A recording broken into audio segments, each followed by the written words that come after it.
Assalamualaikum warahmatullahi wabarakatuh. Saya Rina Safitri, mahasiswa STKIP Modern Ngawi, program studi pendidikan matematika. Pada kesempatan kali ini saya akan mempresentasikan mengenai prinsip pembelajaran untuk memenuhi tugas belajar dan pembelajaran. Langsung saja, saya tampilkan slide-nya, yaitu untuk yang pertama definisi prinsip pembelajaran. Menurut Ratson dan Freeman, represent the theoretical framework of the method. Prinsip pembelajaran adalah kerangka teoretis sebuah metode pembelajaran, yaitu dari segi apa? Satu, bahan yang akan diajarkan, kemudian prosedur pembelajaran, kemudian ada pelaku pembelajaran tersebut, yaitu guru dan siswanya. Di sini menurut Ratson dan Freeman, dia lebih menekankan pada teori-teori. Kemudian selanjutnya menurut Robert Hadavis, suatu komunikasi terbuka antara pendidik dan peserta didik sehingga siswa dapat termotivasi belajar yang bermanfaat bagi dirinya melalui contoh-contoh dan kegiatan praktek untuk menyenangkan siswa. Ya, jadi di sini lebih terfokus pada contoh dan juga praktek yang dilakukan guru kepada siswa. Supaya apa? Supaya siswa itu senang dalam belajar tersebut, kemudian tercapailah pemahaman pada diri siswa tersebut. Kemudian dari kedua pendapat para ahli, saya menyimpulkan bahwa prinsip pembelajaran merupakan landasan atau pilar seorang guru dan siswa dalam proses pembelajaran dengan tujuan ilmu atau materi dapat tersampaikan dan dipahami oleh siswa sesuai metode awal. Jadi proses pembelajaran itu merupakan landasan utama dari seorang guru dan siswa juga, ya. Jadi kedua belah pihak melakukan proses pembelajaran tersebut sampai ilmu tersebut tersampaikan dengan baik atau maksimal. Selanjutnya ada prinsip-prinsip pembelajaran. Pertama, menurut Slameto, ada berdasarkan prasyarat yang diperlukan untuk belajar, yaitu siswa harus berpartisipasi aktif, meningkatkan minat belajar dan membimbing siswa agar dapat tercapai tujuan instruksional.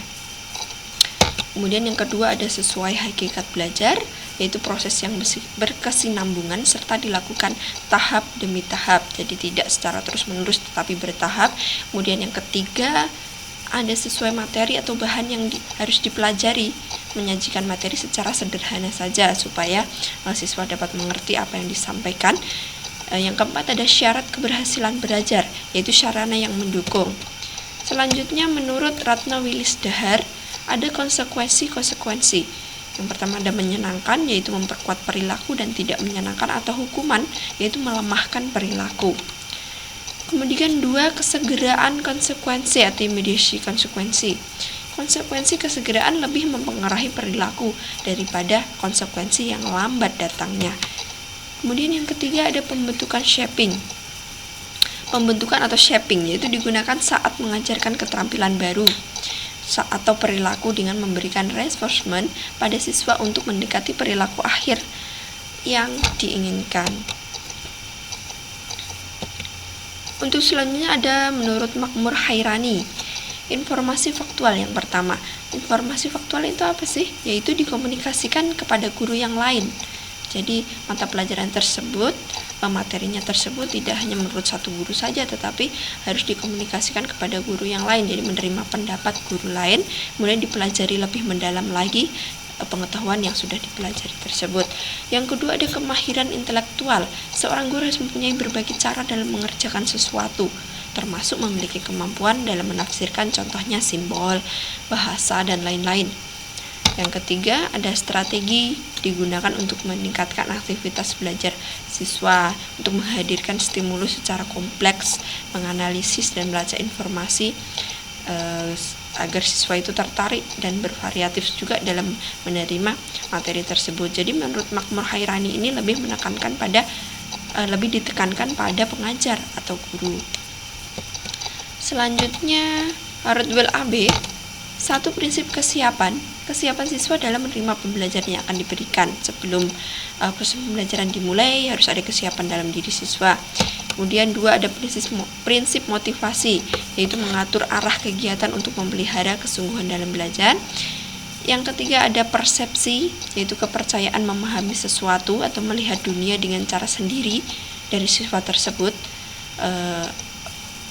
Persepsi ini mempengaruhi perilaku individu siswa. Yang keempat ada prinsip tujuan, yaitu gambaran jelas oleh pikiran dan diterima oleh para pelajar pada saat proses terjadinya sebuah pengetahuan yang baru. Yang kelima ada prinsip perbedaan individual. Jadi pengajar itu harus paham perbedaan individual dari satu siswa dengan siswa yang lain. Untuk apa? Untuk mempermudah dalam pencapaian tujuan yang maksimal atau setinggi-tingginya. Kemudian yang keenam ada prinsip belajar kognitif, melibatkan proses pengenalan dan penemuan, mencakup asosiasi antar unsur pembentukan konsep, penemuan masalah, keterampilan dalam memecahkan suatu masalah. Selanjutnya untuk membentuk perilaku baru, kemudian berpikir, bernalar, dan berimajinasi. Yang ketujuh ada evaluasi. Jadi setelah semua dilakukan, jadi harus ada evaluasi seberapa jauh sih pengetahuan yang dimengerti siswa itu gitu.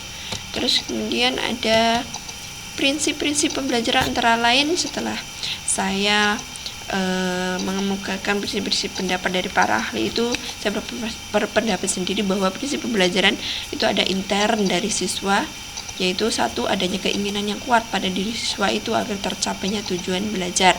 Kemudian dari kesadaran akan pentingnya belajar, kemudian berusaha secara maksimal dalam memahami materi dan juga menerima segala konsekuensi atau hukuman yang dilakukan dari kesalahan siswa tersebut demi kebaikan bersama.